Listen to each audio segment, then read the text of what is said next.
We have an incredibly special guest on the podcast today, a former professor, a historian, an author, and one of the greatest intellectual minds in the modern Republican movement, Larry Schweikart. Larry, thank you so much for coming onto the show today. I think what is most likely the most pressing matter to the majority of the audience and many Americans is January 6th, which is in just a few days here.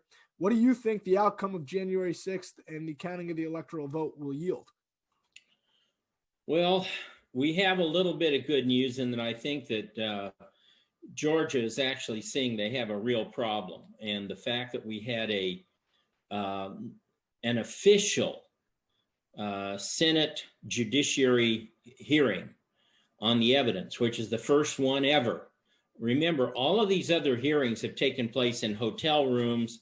They have been basically Republicans, but they were not anything official. This one's official. And I think things are starting to move in Georgia, and that a lot of people there in the legislature realize they have a big problem with fraud. So if I were to predict, I would say that before the 6th, the Georgia legislature may decertify. Bad news is I'm not hearing any movement whatsoever out of Michigan or Pennsylvania. And these are the three that we need. Let me see, Georgia, Wisconsin would put you at 28, 48. So Wisconsin could work too, but I'm not hearing anything out of those three states yet in terms of them decertifying. Now, why is that important? I think decertifying is our only route. You've got to deprive Bite Me of 270 electoral votes. Then you can put the issue into the House of Representatives. In this case, it would be a vote by state delegation, only in the case of decertification, only if one candidate arrives with less than, if no candidate has 270 electoral votes.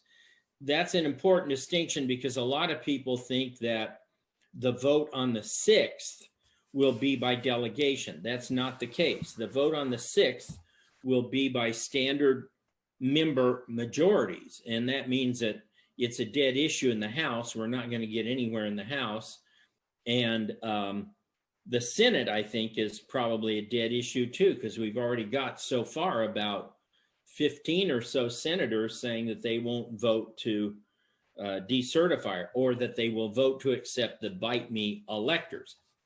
Now, I do think that on the 6th, the objections, probably be Hawley and Brooks will be the two making the objections. We'll get to a debate, and I think that the Senate will have a 2-hour debate. I think the House will turn its objection around in less than 30 minutes and say, no, we're not going to even consider this. If there's a tie, if for some reason the Senate actually votes to not accept the Biden electors, I honestly don't know. I think that the tie goes to the runner, which is to say it goes to whoever arrived with certified electors, namely Biden, but I don't know.